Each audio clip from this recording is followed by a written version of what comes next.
Dando continuidade, então, à aula de número 14, onde a gente vai verificar agora os esforços no pilar. Então, vamos ver o encurtamento, a carga máxima que esse pilar resistiria, tá, antes da flambagem. Então, a gente sabe que o nosso pilar, a gente está considerando o pórtico rotulado no topo. Então, aqui está o esquema, pilar rotulado no topo e engaçado na base. O comprimento efetivo vai ser 0,7, né? É o nosso K. O nosso K aqui, no caso, vai ser 0,7, que multiplica a altura do pilar, são 3 metros. Então, aqueles 3 metros, para questões de cálculo, a gente vai usar só 70%, porque o pilar, dependendo da vinculação dele, ele vai apresentar um K, né, de 0,5, 1, 2 ou 0,7, como é o nosso caso aqui. Já viu isso em outras aulas. Então, aqui eu faço uma matriz onde eu declarei K, a altura do pilar em milímetros e a seção transversal 15 por 20. Logo, a área do meu pilar vai ser 30, 10 a terceira milímetros quadrados. A inércia do pilar é em torno do eixo X, 100, 10 a sexta. A inércia do pilar é em torno do eixo Y, 56,25, 10 a sexta. Veja que a inércia menor, né, está em torno do eixo Y. Então, é onde pode flambar esse pilar aqui, quando submetido a uma carga P, né, que vai ser exatamente a reação da viga. Faço o cálculo do raio de giração em torno do eixo X, raio de giração em torno do eixo Y, 57 para X, 43 para Y. O comprimento efetivo vai ser o K, que é 0,7, vezes a altura do pilar. Então, ao invés de eu usar aqueles 3.000 milímetros, eu vou usar apenas 2.100 milímetros, ou seja, 2 metros e 10, né, para fins de cálculo. Então, a tensão, a tensão que vai surgir para que ocorresse a flambagem desse pilar, a fórmula de Euler, né, e ao quadrado que multiplica o módulo de elasticidade dividido pelo comprimento efetivo dividido pelo raio de giração em x ao quadrado. Então, eu vou ter aí uma tensão de 186, 10 a menos 3 kN metro quadrado, ou se você quiser aqui colocar em MPa, 186 MPa. Eu também vou deixar em MPa, que é a unidade que nós estamos utilizando no curso. 104 MPa, ou seja, as tensões que eu deveria aplicar para que ocorresse flambagem no pilar. Então, ela nem chega a atingir 186. O pilar flambaria em torno do eixo de menor inércia, que é o eixo Y, e quando atingisse 104 MPa, o pilar flambaria. Caso o concreto resistisse. Então, veja que eu tenho duas situações. A carga para fazer, né, a tensão para fazer esse pilar flambar seria de 104.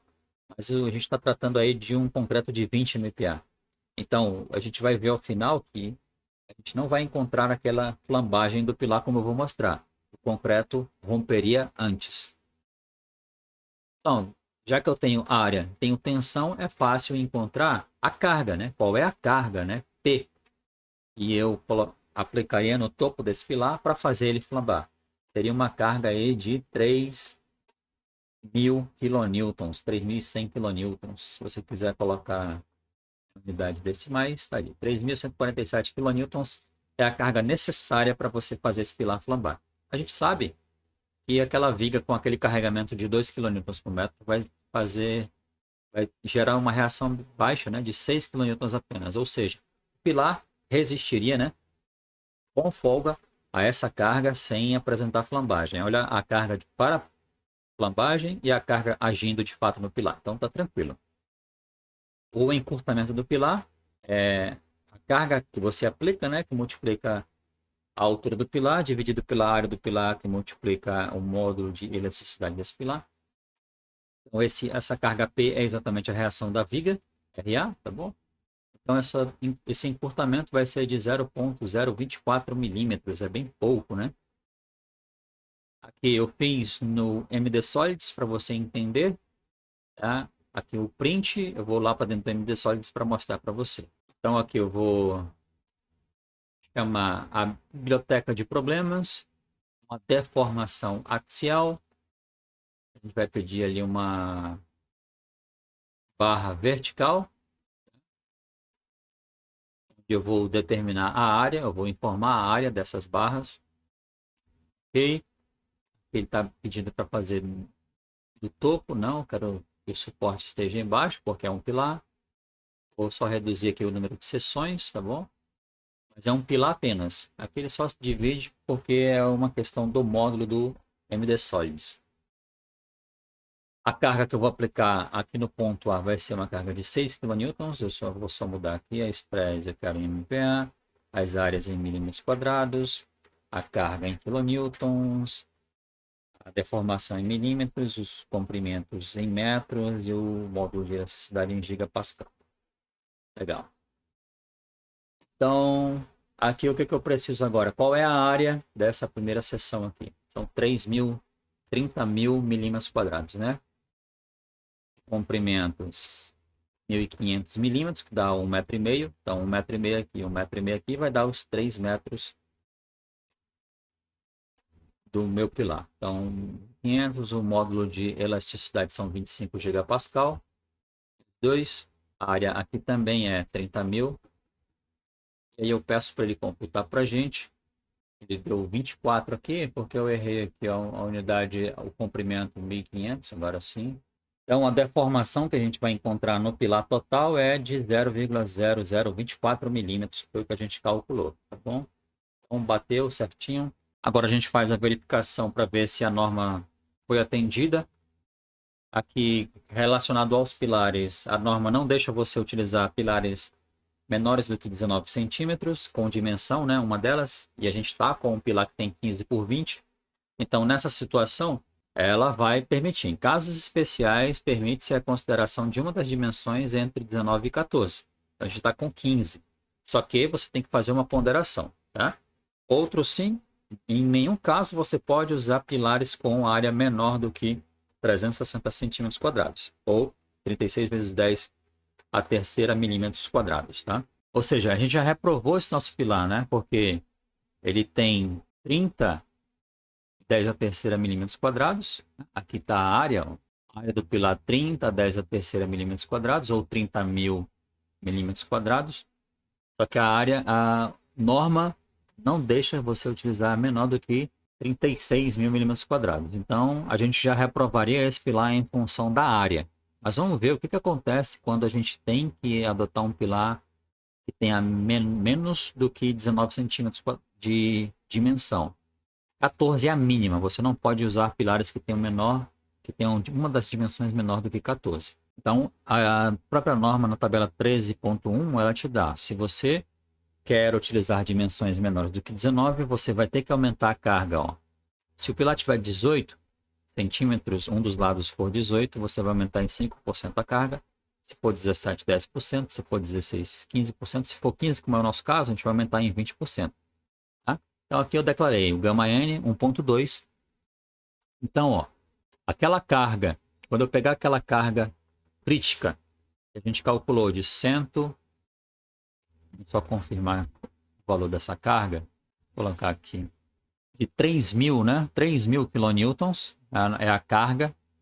Então, quando eu dividir esses 3.000 por 1.4, eu vou comparar quando eu pegar a reação, a carga que está agindo no pilar, multiplicar por 1.4, porque é o coeficiente de majoração das cargas, e multiplicar por 1.2, que é o coeficiente em função de uma das dimensões ser menor do que 19. Ainda assim, o pilar não vai chegar nem próximo da carga crítica, né, que seriam 3.000 kilonewtons. Então, ok para essa questão da carga no pilar. Aqui só o print, quando eu joguei essas informações lá no MD Solids. Então, o cálculo simplificado de seções da compressão, como é o caso do nosso pilar, o sigma SD, ou seja, qual é o esforço solicitante de cálculo. Então, eu pego a reação da viga no pilar, são 6 kN, multiplico por 1.4, multiplico por gama N, porque uma das dimensões do pilar é menor do que 19. Então, aqueles 6 kN, que é a reação da viga no pilar, vão virar 10. Então, qual é a tensão que vai surgir de compressão no pilar? Tensão é força sobre área. A força 10, a área do pilar 30.000. Então, eu vou ter aí 0,3 MPa. Então, veja que o pilar foi bem dimensionado para as ações, né, a resistência, mas não seguiu a recomendação da norma de ter uma área mínima de 360 centímetros quadrados. Então, ó, veja que o pilar atende, né, essa tensão de compressão, ela é bem menor do que a tensão limite de 12 MPa. Ok, atende. Aqui eu lancei essa informação no MD Solids, a gente vai ver lá agora. Vou voltar aqui. Colunas, vou escolher uma seção transversal, simples, retangular, com módulo de elasticidade em gigapascal. Vou colocar aqui, o pilar tem 15 por 20, ou seja, 150 milímetros por 200 milímetros. O módulo de elasticidade 25 gigapascal. Peço para ele computar. Aqui está, ó. A gente já tinha calculado, né, a área, o momento de inércia, o raio de giração, então no eixo X. Ok, fecho aqui, volto. Agora a gente vai colocar as informações aqui. O comprimento da coluna está em metro. Vou colocar, é 3. A carga crítica eu quero que ele me mostre em kN. Vou só modificar aqui, não é rotulada, ela é engastada, então vou mudar para fixed. E vou pedir para ele computar para a gente. A gente acaba encontrando a carga que faria esse pilar flambar, né? A carga de 3.000 kN, como a gente havia calculado. E a tensão necessária para fazer esse pilar flambar, ó, essa conformação, isso aqui é uma flambagem. Você não pode permitir isso na obra. 105, né, por questão de arredondamento, a gente calculou 104 MPa, mas, como eu disse, o concreto não chegaria a essa tensão, porque ele romperia aos 12 MPa, né? A norma estipula um limite de 12 MPa de tensão máxima quando eu uso um concreto de FCK 20, que foi o nosso caso. E ó, onde eu mostrei para vocês, ó, a carga, né, de 3.147, lá no MD Solids 3.154 por questão de arredondamento, tá? Mas é isso, bateu, então a gente acaba encontrando aí todas as informações. O que a gente acaba descobrindo? Que para alguns quesitos o pilar está corretamente dimensionado, para outros não. Então é isso que a gente tem que, né, quando estiver trabalhando com o dimensionamento, observar todas as prescrições da norma para que a gente atinja durabilidade, resistência, segurança. Eu espero que essa aula tenha sido benéfica para você. Qualquer dúvida, deixe aqui o seu comentário. Até a próxima aula.